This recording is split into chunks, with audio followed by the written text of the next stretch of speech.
Andhra cricket association Tirupati Vijay Kumar కి కీలక బాధ్యతలను అప్పగించింది. 71 సంవత్సరాలలో ఎన్నడూ లేని విధంగా ఉమ్మడి చిత్తూరు జిల్లాకు ప్రాధాన్యత కల్పించింది. అందులో భాగంగా క్రికెట్ పై ఆసక్తి కలిగి బీసీసీఐ, ఎన్సీఏ లెవెల్ 1 కోచ్ గా క్రికెట్ కు సేవలు అందించిన విజయ్ కుమార్ కి ఆంధ్ర క్రికెట్ అసోసియేషన్ చోటు కల్పిస్తూ ACA state infra committee chairman, south zone academic committee convener పదవులకు ఎంపిక చేస్తూ మంగళవారం ఉత్తర్వులు జారీ చేసింది.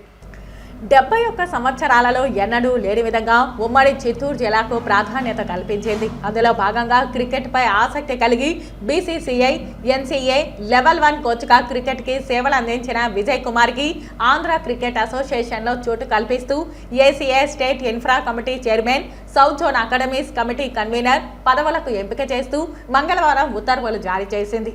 ఈ మేరకు గురువారం తిరుపతి ప్రెస్ క్లబ్ లో చిత్తూరు డిస్ట్రిక్ట్ క్రికెట్ అసోసియేషన్ ఆధ్వర్యంలో అభినందన సభ ఏర్పాటు చేసి క్రికెట్ విజయ్ని అసోసియేషన్ నాయకులు దుస్సాలతో ఘనంగా సన్మానించి స్వామివారి చిత్రపటాన్ని అందజేశారు. అనంతరం వారు మాట్లాడుతూ జిల్లా క్రికెట్ అసోసియేషన్ పై గత 17 సంవత్సరాలుగా సుదీర్ఘ పోరాటం చేసి విజయం సాధించిన క్రికెట్ విజయ్కి ఈ పదవులు దక్కడం నిజంగా ఆనందంగా ఉందన్నారు. జిల్లాలో క్రికెట్ కు ముందు మంచి భవిష్యత్తు ఉంటుందని వారు ఆశాభావం వ్యక్తం చేశారు. ఈ సందర్భంగా ప్రతి ఒక్క క్రికెటర్ కు మంచి భవిష్యత్తు అందించాలన్నదే ధ్యేయమని, అందులో భాగంగా జిల్లా క్రికెట్ అభివృద్ధికి అన్ని విధాలా కృషి చేస్తారని ACA state infra committee chairman, ACA south zone academic committee convener, Chittoor district cricket association president Vijay Kumar పేర్కొన్నారు. అనంతరం ఆయన మాట్లాడుతూ క్రికెట్ పై ఆసక్తి కలిగి ప్రతిభ ఉన్న ఏ ఒక్క క్రికెట్ క్రీడాకారుడికి అన్యాయం జరగకూడదనే ఉద్దేశంతో రాజకీయ ఒత్తిళ్లకు లొంగకుండా కోర్టుల చుట్టూ 17 సంవత్సరాలు సుదీర్ఘ పోరాటం చేసి గత 2 నెలల క్రితం విజయం సాధించామన్నారు. ఎన్నేళ్లు రాజకీయ అండలు ఉన్నవారు మాత్రమే క్రికెట్లో అవకాశాలు పొందారని, నిజమైన క్రీడాకారులు వెనకబడ్డారని ఆవేదన వ్యక్తం చేశారు. ఇక నుంచి ప్రతిభ ఉన్న క్రీడాకారులకు మంచి భవిష్యత్తు ఇవ్వనున్నామని చెప్పారు. క్రికెట్ ఆడిన వారు అసోసియేషన్లో ఉంటే క్రికెట్ ఎంతో అభివృద్ధి చెందుతుంది అనడానికి గడిచిన 2 నెలలే నిదర్శనమని అన్నారు. గత 2 నెలల్లో ఉమ్మడి చిత్తూరు జిల్లా నుంచి సీనియర్ జోన్కు 7 మంది, అండర్ 23 జోన్కు 7 మంది, అండర్ 19 ఉమెన్ T20 స్టేట్ టీంకు 2 ఎంపిక కావడం నిజంగా గొప్ప విషయమని అన్నారు. అదేవిధంగా జిల్లాలో మంచి గ్రౌండ్లను తీసుకురావాలన్నట్లు ఆయన పేర్కొన్నారు. అంతేకాక రానున్న రోజుల్లో క్రికెట్ పై ఆసక్తి కలిగిన క్రీడాకారులకు ఉపాధి అవకాశాలు కూడా కల్పించనున్నామని తెలిపారు. అందులో భాగంగానే అంపైరింగ్ 100, కోచ్లు 50, స్కోరర్స్ 50, మేనేజర్లు 50 పోస్టులను భర్తీ చేయనున్నామని చెప్పారు. అందుకు 18 సంవత్సరాలు నిండి 10వ తరగతి నుండి డిగ్రీ వరకు చదివిన వారు ఈ నెల 29వ లోపు దరఖాస్తు చేసుకోవాల్సిందిగా కోరారు. మరిన్ని వివరాలకు గిరిప్రకాష్ 9849058490 లేదా శ్రీనివాసమూర్తి 9573379778 లేదా సతీష్ యాదవ్ 8886185559 లేదా నవీన్ 8555054943లను నవీన్ 8555054943ల ద్వారా సంప్రదించవచ్చునని తెలిపారు.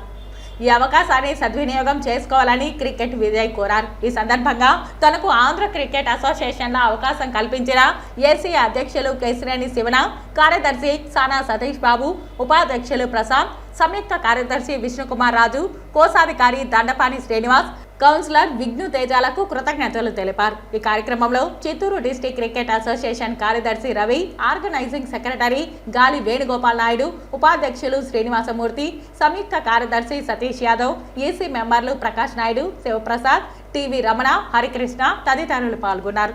వివిధ రకాలైనటువంటి కోర్టుల్లోనూ ఈ విషయంలో రాజకీయ బలం, ఆర్థిక బలంతో విపరీతమైనటువంటి అహంకారంతో మేమేమి చెప్తే అదే జరగాలి, క్రికెట్ అసోసియేషన్ లో మేము ఎవరిని చెప్తే వాళ్ళని ఆడించాలి అన్నటువంటి ధోరణితో ఉండే టీం ఒకవైపు, క్రికెట్ బాగుండాలి, క్రికెటర్ బాగుండాలి, వాళ్ళకి ఏ సమస్య వచ్చినా మనము ఉన్నామన్నటువంటి నమ్మకాన్ని వాళ్ళకి కలిగించాలి అన్నటువంటి ఒక నిజాయితీతో కూడిన టీం ఇంకోవైపు 17 సంవత్సరాలు పోరాటం జరిగింది. దీనిపైన న్యాయ పోరాటం జరిగింది.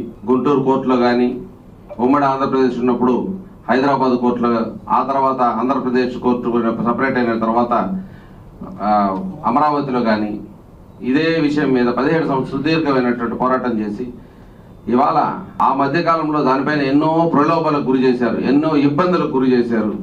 మా యొక్క అసోసియేషన్ ఆఫీసును కూడా వాళ్ళు లాక్కోవడం జరిగింది. అసోసియేషన్ గ్రౌండ్లు, అసోసియేషన్ ఆఫీస్, మా ప్రాక్టీస్ నెట్స్లో కూడా ఒక పెద్ద రోడ్డు వేసేయడం జరిగింది. మాకు అనేక అసౌకర్యాలు కూడా కలిగించినారు. అవన్నింటినీ కూడా వాటన్నిటిని కూడా మేము ఎదుర్కొని నిలబడి ఈరోజు మేమంతా కూడా ఒక టీమ్గా ఉండి మమ్మల్ని అంతా కూడా వేరు చేయాలని, ప్రతి ఒక్కరిని విడదీయాలని ఎన్నో ప్రలోభాలకి, ఇబ్బందులకి, రాజకీయ ఒత్తిళ్లు తీసుకొచ్చి మా పైన అనేక రకాలైనటువంటి ప్రయోగాలు చేశారు. కానీ మేమందరూ కూడా ఎవ్వరు ఒక్కరంటే ఒక్కరు కూడా విడిపోకుండా అందరూ కలిసి కట్టుగా ఈ రోజుకి అలాగే ఉన్నాము. దానికి కారణం మా ప్రెసిడెంట్ అయినటువంటి విజయ్ కుమార్ గారి మీద ఉన్నటువంటి నమ్మకం. ఈ సందర్భంగా మా ఈ ఇప్పుడు జరిగినటువంటి పరిణామాల్లో చాలా శుభసూచకం. చిత్తూరు డిస్టిక్లో ఉన్నటువంటి క్రికెట్కి కొత్త ఊపిరి, కొత్త జీవం పోసినటువంటి విజయ్ కుమార్ కృతజ్ఞతలు తెలియజేసుకుంటున్నాం ఈ సందర్భంగా. చిత్తూరు జిల్లాకి రావాల్సిన వనరులన్నింటినీ కూడా పక్కన వాళ్ళు దోచేశారు. అప్పుడు ఆంధ్ర క్రికెట్ అసోసియేషన్ చేసిన తప్పుల్ని ఎన్నో విధాలుగా మేము చెప్పే ప్రయత్నం చేశాము. అయినప్పటికీ కూడా మా మాటను ఖాతరు చేయలేదు. అందుచేత మేము కోర్టుల్లో సుదీర్ఘంగా పోరాటం చేయడం జరిగింది. ఈ 17 సంవత్సరాల సుదీర్ఘ పోరాటం అనంతరం 2 నెలల ముందే మేము కోర్టులో గెలవడం జరిగింది. ఆంధ్ర క్రికెట్ అసోసియేషన్ మమ్మల్ని రికగ్నైజ్ చేసి ఆంధ్ర క్రికెట్ అసోసియేషన్లోకి మమ్మల్ని తీసుకోవడం జరిగింది. చిత్తూరు జిల్లా క్రికెట్ అసోసియేషన్ రాబోయే రోజుల్లో సీనియర్ క్రికెట్ అసోసియేషన్ అందరితో కూడా మేము మాట్లాడడం జరిగింది. వాళ్ళ ఒక ప్రపోజల్ మీద జిల్లా క్రికెట్ అసోసియేషన్ ఎలా ఉండాలి ఏమి అంటే, వాళ్ళు మాకు ఇచ్చిన క్రికెట్ ఆడిన సీనియర్స్ అందరూ కూడా అకాడమీ పెట్టుకున్న వాళ్ళు అందరూ కూడా ఇచ్చిన ఇది మాకు ఒక సజెషన్ ఇచ్చారు. ఆ సజెషన్ ఏంటంటే, తిరుపతికి అతి తొందరలో ఉమెన్ క్రికెట్ అకాడమీ అనేది ఒకటి వస్తుంది. అది నేను చెప్పినట్టు మా యొక్క ఆంధ్ర క్రికెట్ అసోసియేషన్ పెద్దలు ఈ నెల ఆఖరణ తిరుపతికి వస్తున్నారు. వాళ్ళే ప్రెస్ మీట్ పెట్టి మనకి ఎక్కడ స్టేడియాలు వస్తున్నాయి, ఎక్కడ అకాడమీలు వస్తున్నాయి, ఆ విషయాలన్నీ కూడా తొందరలో మీ ముందు ఉంచుతారని చెప్పని మనవి చేసుకుంటూ నాకు ఈ అవకాశాన్ని కల్పించిన పెద్దలందరికీ ధన్యవాదాలు తెలియజేసుకుంటున్నాను. Thank you sir.